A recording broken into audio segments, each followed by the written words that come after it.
So we're only 5 months into 2023, and it's already been one of the most craziest, insane years for the tabletop role-playing game space. Hello everyone, welcome back to Fraud on the Telly. Join me today as we discuss the ever-changing future and landscapes of Dungeons & Dragons and the tabletop role-playing game space. So Dungeons & Dragons and the tabletop role-playing game space in general has been really under a massive boom. The tabletop role-playing game space is probably as big as it ever has been, largely in part due to the release of Dungeons & Dragons 5e in 2014, along with the many Dungeons & Dragons shows and media that would spawn directly after, such shows such as the Penny Arcade, live Dungeons & Dragons game, Critical Role, Dimension 20, etc. You get the idea. The streamlining and kind of dumbing down of D&D 5e, along with the copious amounts of media that was released along with it, helped to lead to this huge rise of this Dungeons & Dragons renaissance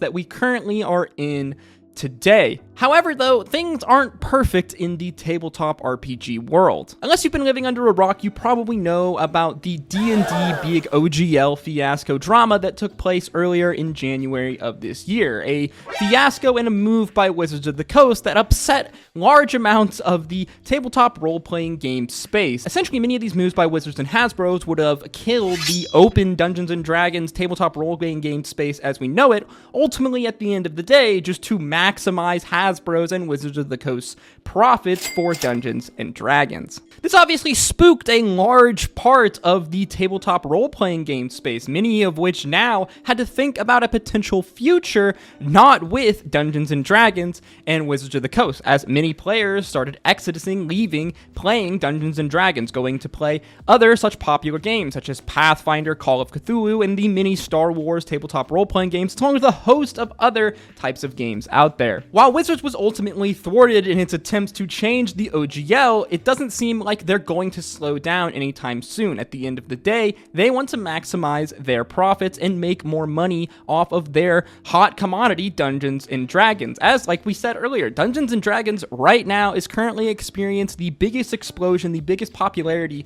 it probably has ever seen. This massive popularity means massive bucks in the eyes of Wizards of the Coast, as they continually try to take more control over the rights of their game and potential imitators in the space. You see, naturally this creates a problem though. Dungeons & Dragons has always been the biggest tabletop role-playing game in the space, as it basically is the father of the role-playing game space as a whole. There have been other games that have somewhat competed with Dungeons & Dragons over the years, as we said, Pathfinder and Call of Cthulhu, just to name a few, but they've never ever seriously competed with this game in terms of playership. Even now, to this day, while there are hosts of other tabletop role-playing games, almost 1,000 if I had to guess, of varieties and options to play in tabletop role-playing games, still a large majority of the player base and the fan base continues to play Dungeons & Dragons. Now, there's a saying that goes, the rising tide lifts all ships. One would think that the rise in the popularity of Dungeons & Dragons would lead to the rise in popularity of other tabletop role-playing games,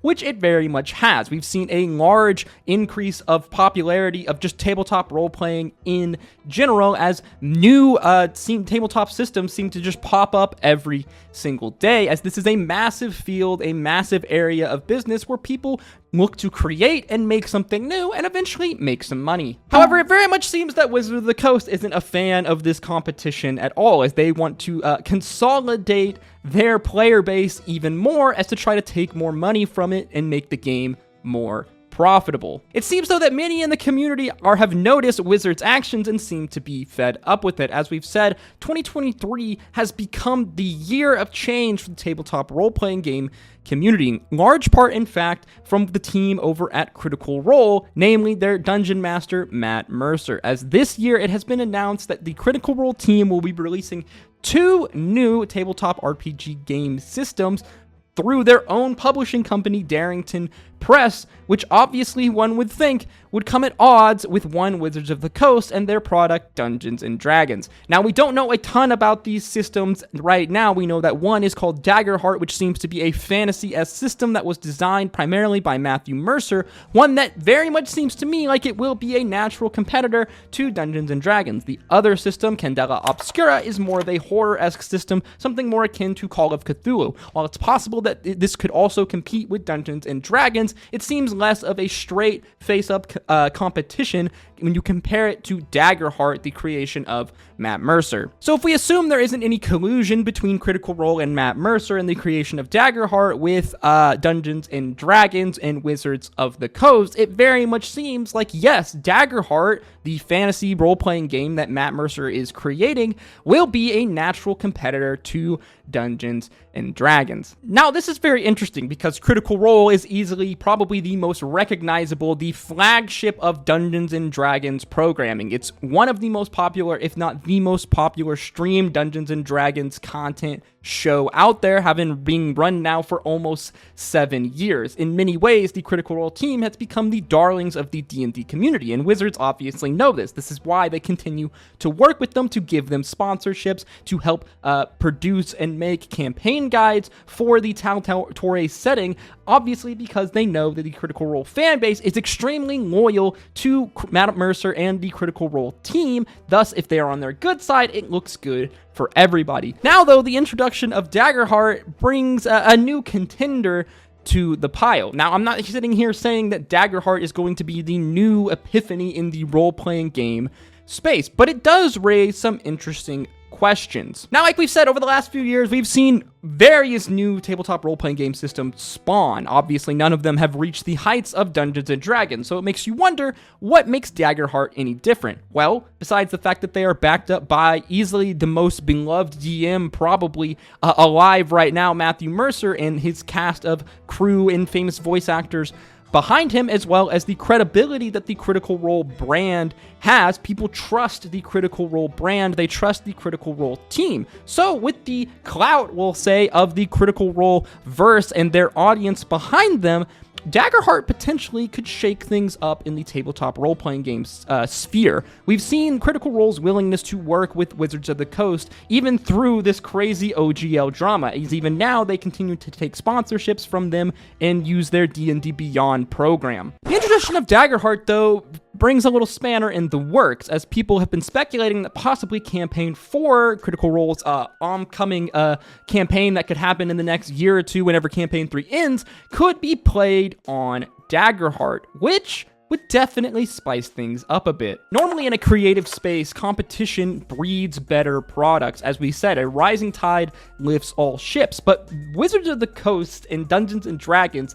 very much, if it was up to them, wish they had a monopoly on the tabletop role-playing game space. We've already seen them basically try to enact a monopoly in their changes that they made, potentially tried to make to the OGL. If you want to learn more about that, click the eye above to go check out our full in-depth video on the crazy OGL drama. This move very much backfired in their face, though, and it seems like Dungeons & Dragons and Wizards of the Coast still hasn't learned from their previous mistakes. Ultimately, it makes sense why Dungeons & Dragons is the biggest tabletop role-playing game system around right now. It's by far probably the oldest and obviously inspired a huge kind of zeitgeist in the culture back in the 80s whenever Dungeons & Dragons went through its kind of first renaissance. In many ways, the tabletop RPGs of the modern era are basically trying to play catch up to a brand, to a rule system that has been established in the culture for now, like 40 years almost, maybe more. Normally in an economy and a situation like this, we would see the competition from the many other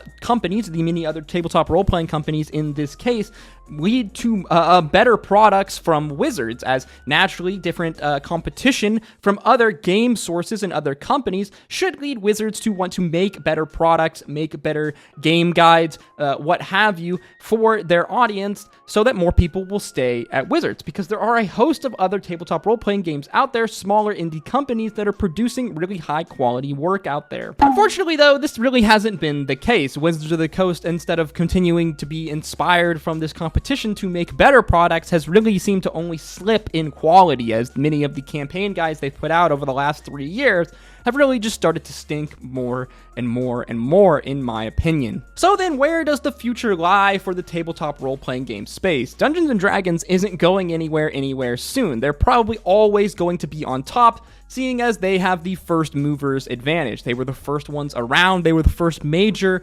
started brand, and it's really only gone uphill since then. However, with the continued introduction of new tabletop role-playing games, especially ones that are created and backed by a brand like Critical Role, we could actually see a real competitor being brought into the tabletop role-playing game space. The next few years is going to be very, very interesting, as the Critical Role team has for the longest time worked very closely with Wizards of the Coast. Now, though, that they are essentially making a competitor system, a competitor role-playing game system with accompanying modules and content and many things to buy against Wizards of the Coast and Dungeons & Dragons, it's going to be interesting to see how the relationship continues to pan out. Will the creation and the inception of Daggerheart finally be the motivation that the folks over at Wizards of the Coast need to continue to make better products instead of to try to take power and control over the tabletop role-playing game space as a whole and try to choke others out of the market? Really, I guess only time will tell. We really don't know that much about Daggerheart as a system. We have no idea if it's going to be any good or not. What I can tell you, though, is that the Critical Role fan base is extremely loyal. If Matt Mercer and the Critical Role team put out something and put their seal of approval on it, people will buy it. People will support them. So Wizards of the Coast better watch themselves if by sheer chance or maybe sheer skill, Matt Mercer and his team actually put out some content that's better than Dungeons and Dragons. As always, guys, though, these are just my thoughts and my opinions, and we really have no idea what's going to happen for the rest of 2023 in the future of the tabletop role-playing game space, though. I can say, though, that I am pretty confident, and I do look forward to the next part of the year, seeing these new tabletop role-playing games systems that are being released by Critical Role, as well as the many other tabletop role-playing game systems that are being constantly released and adapted and changed and updated every single day, every single month. As always, guys, if you enjoyed the video, learned something new, make sure you like, comment, and subscribe. Click the video on screen now to see more information and more content about the OGL and the future of the tabletop role-playing game space. And as always, guys, hope to see you in the next one. Stay safe out there. Until next time, peace, love, Audrey. It was like 05, got my license to drive. Picked you up in my pop car, went for a ride. Couldn't no one tell us nothing.